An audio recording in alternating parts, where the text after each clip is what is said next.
The following video explains why Earth's shape, when viewed from space, will show a visible curvature. This is not a work of fiction. It is a result of months of work involving physicists from Brazil, Germany, and the United States who hold master's degrees in physics, astrophysics, and cosmology, and also masters in theoretical physics. This is a simple recital of fact which transcends the most elaborate fictions ever conceived. The information to come is diametrically opposed to the assumptions and explanations put forth by both the flat Earth community as well as established scientists and physicists.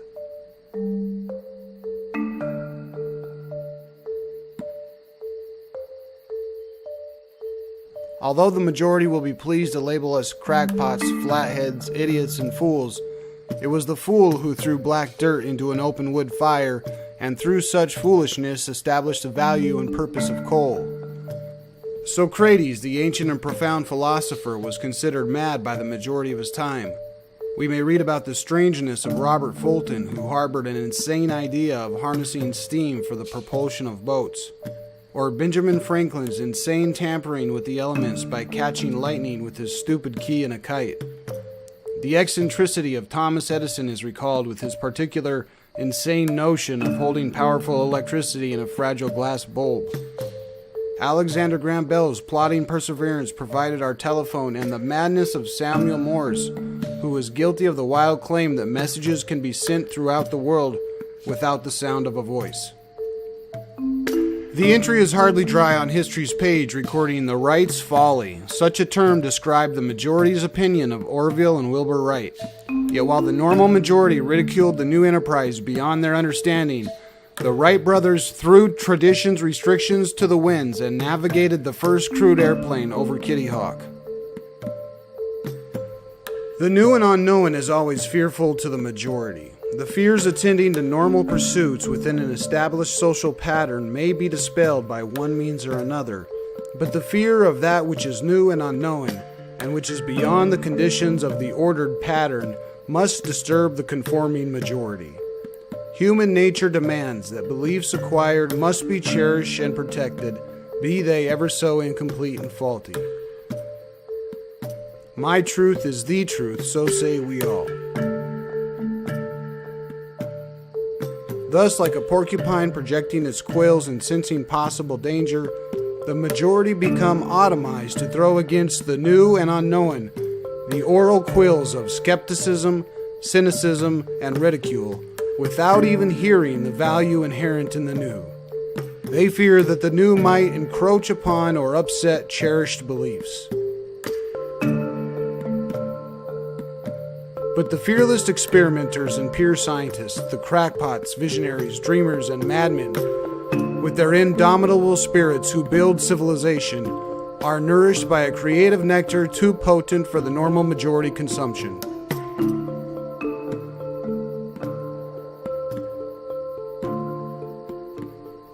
The common theory as put forth by NASA is that Earth's visible curvature, as seen from space, is the actual curvature of the Earth, thus proving that the Earth is a sphere. And if you can see the curve, then you will know that the Earth is a sphere. So tell me, Neil, is the Earth flat? We have video from space of the rotating spherical Earth. The Earth is round. Thank you for joining us on this episode. Well, no, B.O.B.'s on the gram talking a lot of this stuff, and he's actually, he's got a GoFundMe. He's trying to buy a satellite to take his own pictures to prove. So before you do that, why don't you consider joining the Planetary Society? We will have a satellite. Join the Planetary Society. We will have cameras that will take a picture of the Earth, and you can decide for yourself. Not a conspiracy. Come to Cape Canaveral and see the rocket launch. After all, you can just go to Cape Canaveral and watch a rocket launch and you should be instantly convinced that the Earth is a sphere. Now, both of these men have assumed that there is no visual distortion for the viewer outside of the atmosphere who's looking back down to Earth, which is not only a physics fallacy but also a violation of Newton's third law: for every action there is an equal and opposite reaction. This will be explained thoroughly in the video. Most flat Earth theorists will say that every photo and video from space is taken with the fisheye lens, and that the barrel distortion of the fisheye lens creates the curvature seen. This assumption means that the curvature is only seen in photos and videos, but would not be seen with the naked human eye. Additionally, this assumes that if a regular camera without a fisheye lens was used in space, that you would see a perfectly flat horizon. So we can see that Neil deGrasse Tyson, Bill Nye, and most flat Earth theorists all agree that there is no visual distortion for the viewer who's outside of the atmosphere, who's looking back down to Earth. Now again, this is a physics fallacy, and we'll come back to explain this in detail. But first, let's look at a history of stratospheric photographs to immediately debunk both of the previously mentioned theories. Humans and cameras did not reach the stratosphere until 1931, when Auguste Piccard became the first man to reach an altitude of 51,775 feet. Looking through his porthole, he reported seeing a flat disc with an upturned edge. A downturned edge looks like this, and an upturned edge looks like this. Given that Piccard's porthole was pointing approximately 45 degrees above the horizon line, we now understand why he reported seeing an upturned edge.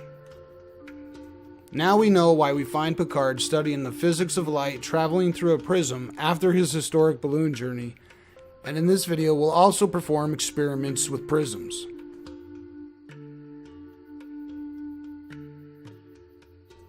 About 15 years after Piccard's balloon flight into the stratosphere, the V-2 rocket became the first man-made object to travel into space by crossing the Kármán line on June 20th, 1944. Just a side note, the Kármán line, or the edge of space, lies at an altitude of 62 miles, which is still in the atmosphere, the thermosphere specifically. And to truly leave Earth's atmosphere, you would need to travel another 6,138 miles, where the exosphere merges into the solar wind. But the V-2 rocket did reach altitudes up to 100 miles, and the US had captured enough V-2 hardware and personnel from the Nazis to build approximately 80 of these missiles. Therefore, 80 experiments were performed between 1946 and 1951, and as a result, the first photos of Earth from 40, 70, and 101 miles altitude were taken. The photos were released, and the distance to the horizon at an altitude of 70 miles was only about 350 miles. This would mean Earth's radius is only around 2,000 miles, and this is a serious problem. This has been discussed in further detail in my V-2 rockets exposed video found here on my channel. But the curvature seen is an optical illusion caused by the atmosphere, and will be explained in this video. The photos do show a curve, and this is expected because the first pictures were taken straight down, and subsequent photos were taken at more and more oblique angles. All of the photos were taken with the camera pointing below the horizon line, thus the downturned edge. Remember, Piccard's porthole in the view of Earth was aiming up and above the horizon, and therefore the upturned edge. So the V-2 rocket photographs showed that the Earth's horizon is convex or downturned, and it's known that the camera was pointing down and below the horizon line. Next, let's look at the video from the 1964 NASA balloon. In this video, the Earth's horizon can be seen first as concave or upturned, and as the camera rotates back down towards Earth, we will then see the round or convex horizon. At the beginning, the camera was pointing above the horizon line, and later in the shot, the camera has rotated so it's pointing below the horizon line. This video shows both a concave and convex horizon without a fisheye lens. Moving forward to the Apollo missions, the cameras which took photographs of Earth used RCU camera brackets which did not allow the camera to rotate along its x-axis. They were locked into place, as almost all NASA cameras are.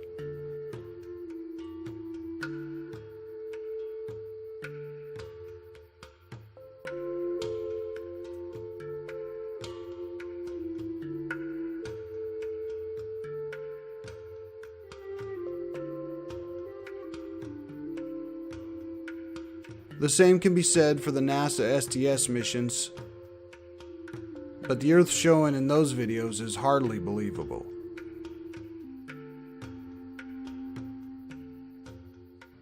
Moving forward to NASA's current work with SpaceX and the GoPros being used, we can see the effect clearly.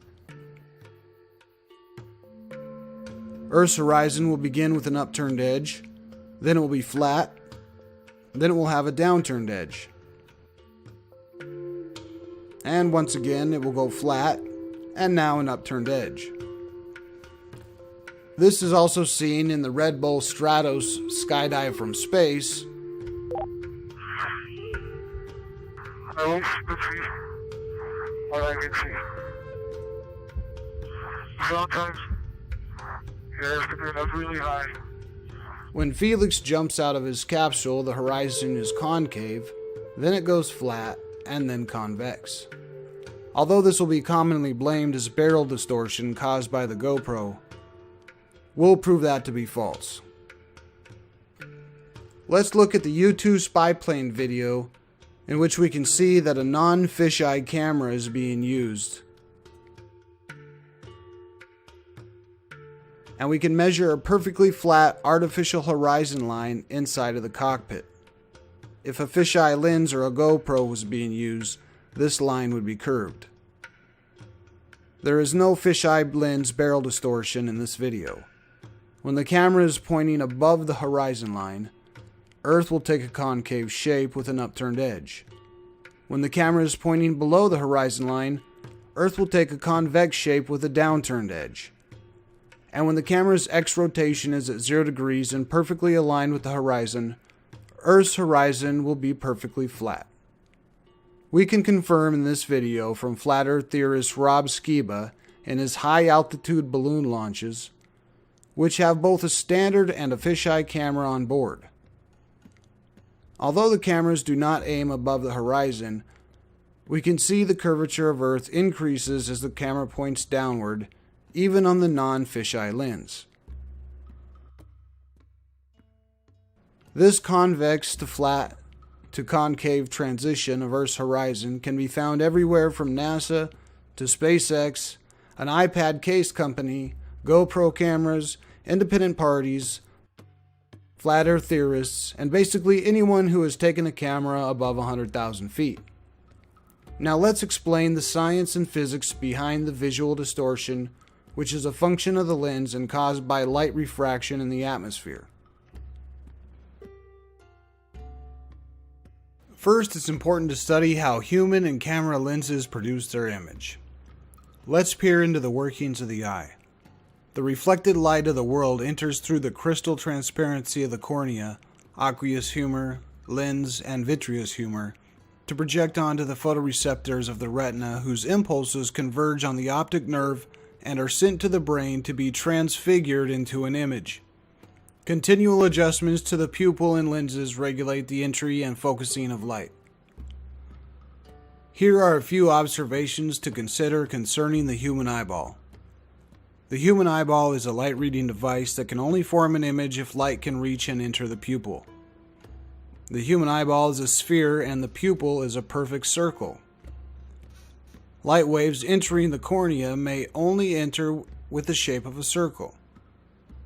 Anything below the horizon, which is visible, takes its true form and shape, but when something is too far away, it becomes a dot or a circle and disappears into what is known as the vanishing point. Everything that is above the horizon, the sun, the moon, stars, and planets, are all perfect circles, and they're also very far away.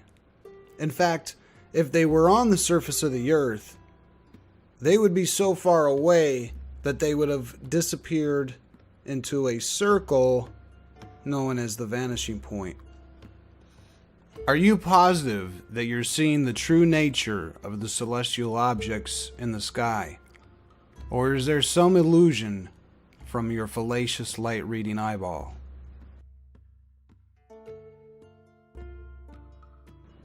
Because human and camera lenses are light-reading devices, we must consider the path which light has traveled before it reached our cornea to produce the image that we see.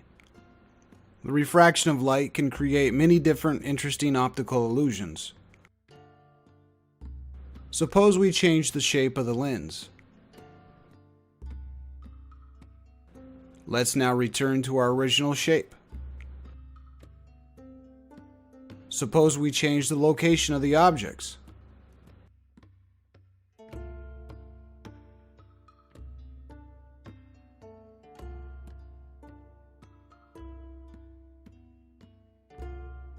The image can be either right side up, or it can be inverted upside down.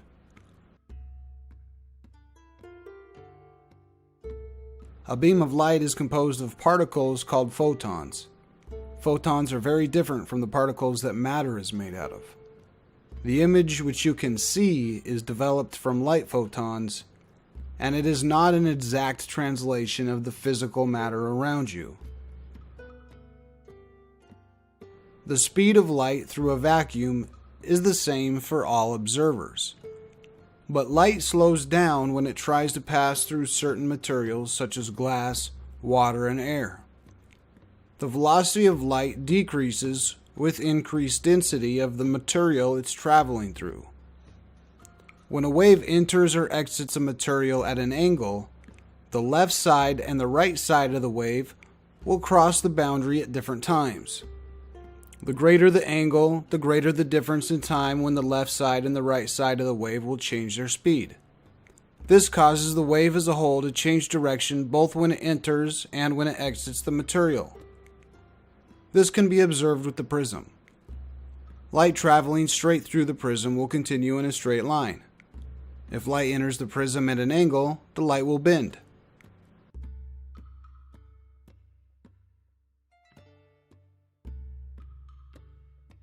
The angle that light is traveling in relation to the media is called the angle of incidence.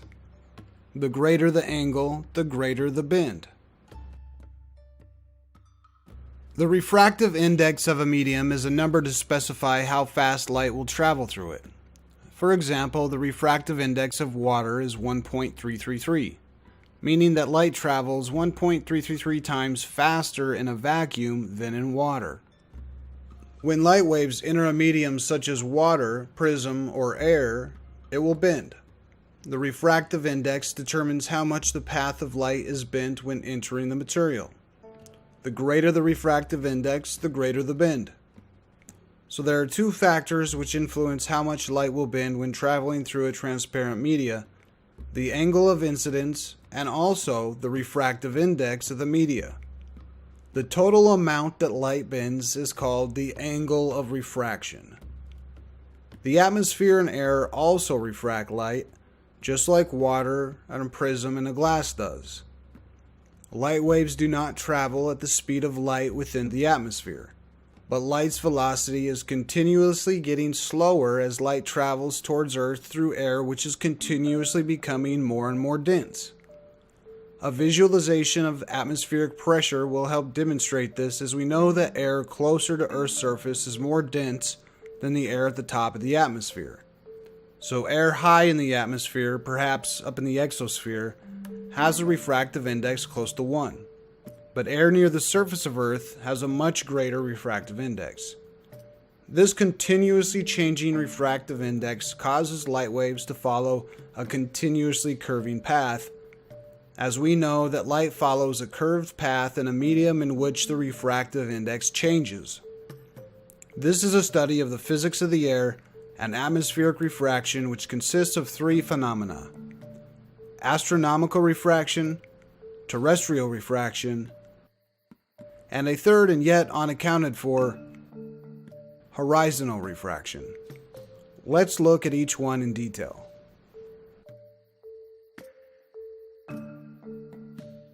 First, we'll consider a viewer on the surface of the Earth who's looking up into the sky at a celestial object, any star or planet, typically the sun.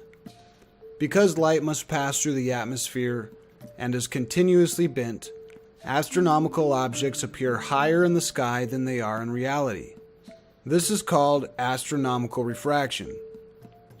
When navigating at sea with only a chronometer and sextant, you can determine an accurate longitude and latitude by taking a sighting exactly at noon when the sun is directly overhead. The only time there is no visual distortion is when the sun is directly overhead at high noon, or your zenith. When the sun is at your zenith, the angle of incidence is 0 degrees, and that's why there's no visual distortion. The light from the sun is entering the atmosphere at an exact 90-degree angle to the atmosphere's normal plane. As the sun moves away from your zenith, the angle of incidence is increasing, and thus the amount that light bends will also increase.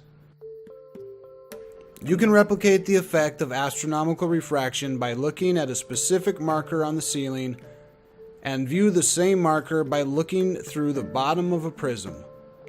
If you cover one eye with the prism and one eye without, you will notice the marker is visible in 2 different locations. The research papers included in this video explain how to calculate astronomical refraction. Here we've done the math on paper by hand. Please study our work for correctness and accuracy and provide any feedback. The paper is included in the research documents and the links in the description.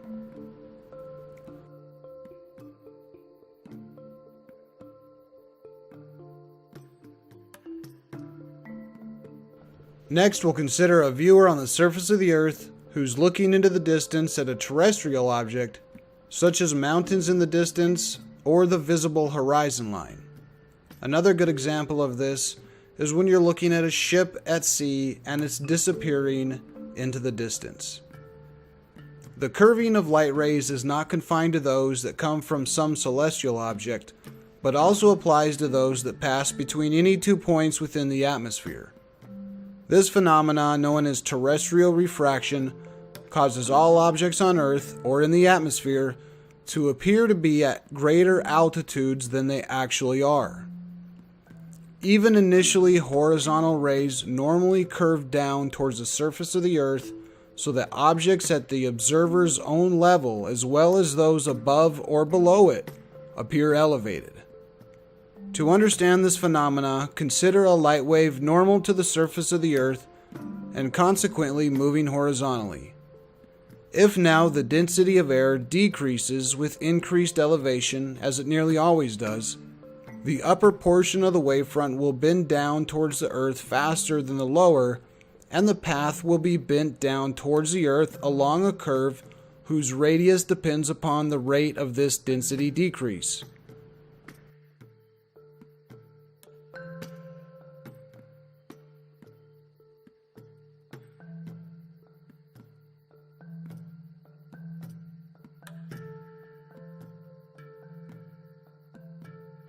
In this video from Skunk Bay, it's easy to see the effect of terrestrial refraction. Consider what this looks like from the side. A curve with a radius that's constantly changing.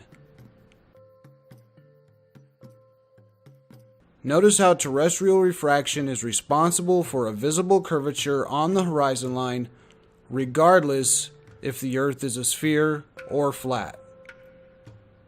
As a common approximation, terrestrial refraction is considered as a constant bending of a ray of light, or line of sight, in which the ray can be considered and described as a circular path. Once again, we've included the research papers which explain how to calculate terrestrial refraction. Please study our work for correctness and accuracy, and provide any feedback in the comment section below.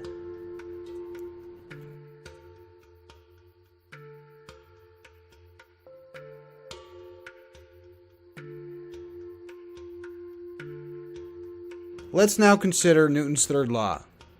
For every action, there is an equal and opposite reaction. Considering there is strong visual distortion for the viewer on the surface of the Earth who's looking out through the atmosphere, and complicated mathematics are required to correct the distortion, what math formulas are then used to correct the visual distortion for the viewer who is outside of the atmosphere and looking back down to Earth. Wikipedia does not discuss this phenomena. Astronomical and terrestrial refraction are both instances where the viewer is on the surface of the Earth. Physicists do not discuss the phenomena. It's as if they assume that there's absolutely no visual distortion for the viewer outside of the atmosphere, which is a complete physics fallacy.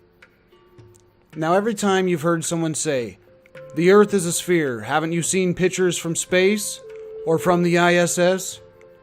you can be sure they're assuming there is absolutely no visual distortion for the viewer in space.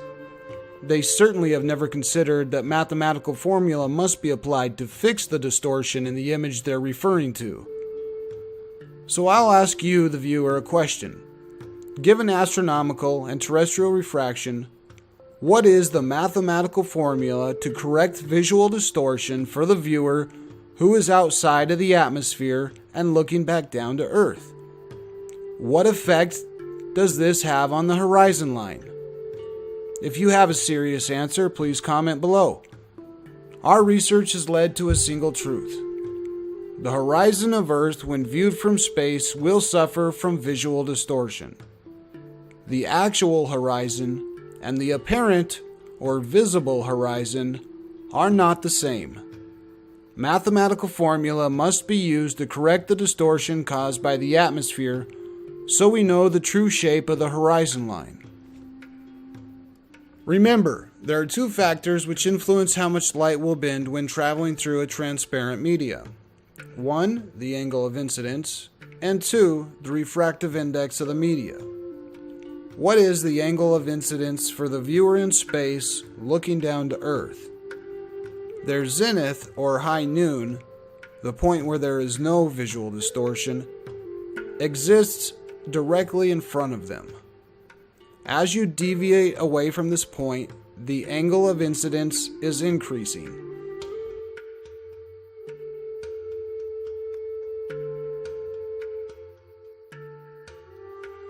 The same effect can be seen with astronomical refraction. At the viewer's true zenith, or high noon, there is no visual distortion. But the greater you deviate away from this point, the greater the distortion. And once again, you will find the point in the middle of the horizon to be the zenith, and as you deviate away from this point, the angle of incidence is increasing, and thus the image and horizon line is being distorted from its true location and altitude. Here's a diagram to explain angle of incidence. The normal is your zenith. When on Earth, this is the point in the sky directly above the observer, and when you're outside of the atmosphere looking back down to Earth, this is the point directly in front of the observer, the middle of their view. In astronomical refraction, the further a celestial object is located away from your zenith, the more its apparent altitude becomes distorted from its true location. Likewise, in horizontal refraction, the further a point on the horizon is located from your zenith, the more its apparent altitude becomes distorted from its true location. The visual distortion caused by the atmosphere causes the horizon to form a curve, with a specific radius of curvature determined by variables such as the viewer's altitude and the angle of the lens. Here, a 3D simulation shows the effect. A camera icon represents a human or camera lens.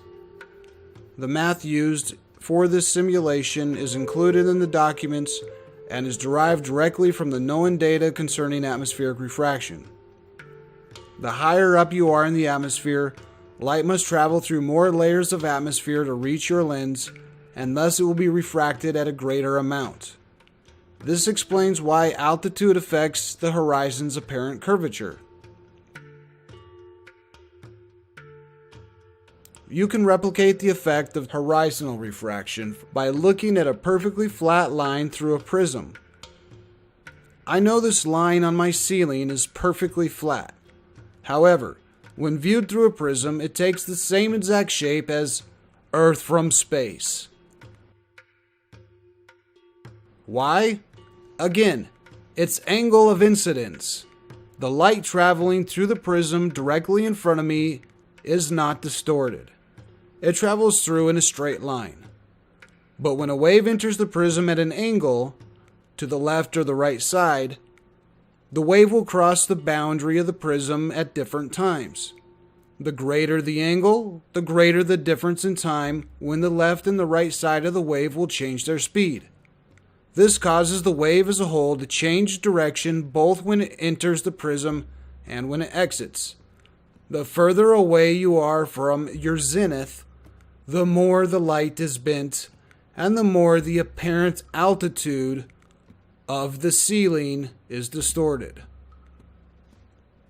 To use a 1-inch prism which has a high refractive index, or hundreds of miles of Earth's atmosphere which has a low refractive index, is synonymous.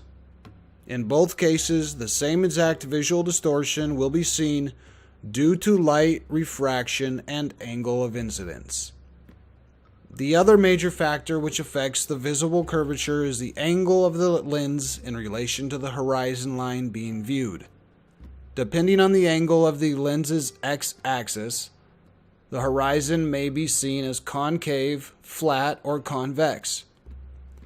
In a traditional photo of Earth from space, the camera being tilted downwards towards Earth, you would absolutely see a convex-shaped horizon line. However, it's also possible to see a flat horizon line and also a concave horizon line. Now it's easy to understand why the horizon was reported as an upturned edge by Auguste Piccard in 1931.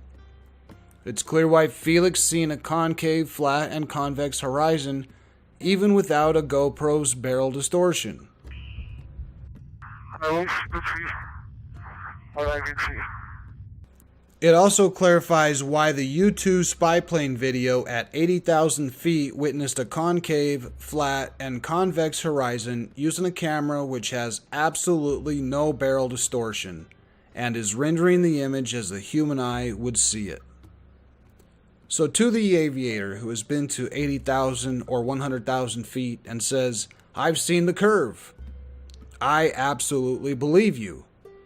Did you notice how the curvature changes with altitude and angle? Or did you spend most of the time looking down towards Earth and thus seeing a downturned edge?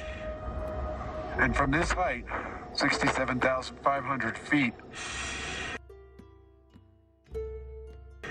the edge of our planet has a definitive curve to it. It is more three-dimensional than I have ever seen it. There we are.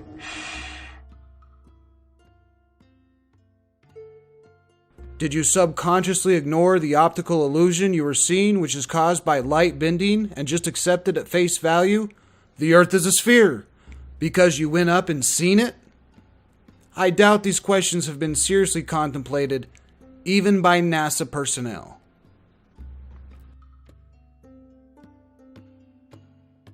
So the atmosphere distorts the shape of the horizon when viewed from space. What does this all mean?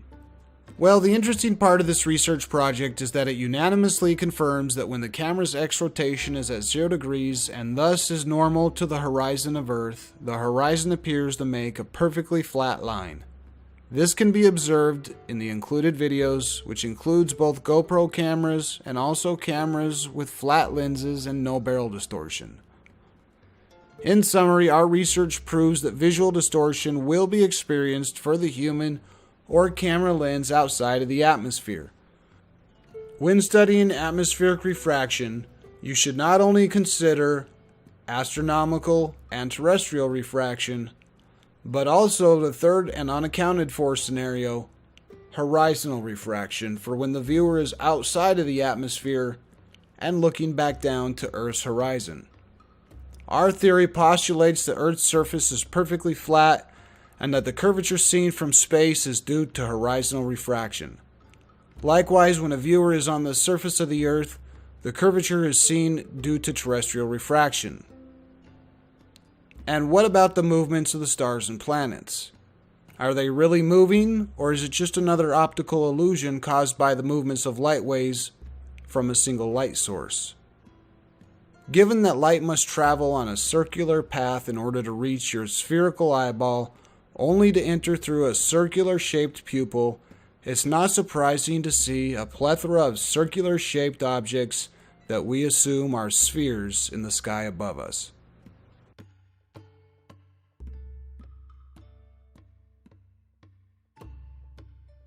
If you have any questions or comments about this topic, please type or ask in the comments below. The documentation and research papers can be downloaded from the link in the description. You are allowed to download, share, repost, upload this video, and use it in any way you want to. And there is an exciting new video coming soon, so subscribe if you don't want to miss any of the madness. Thanks for watching.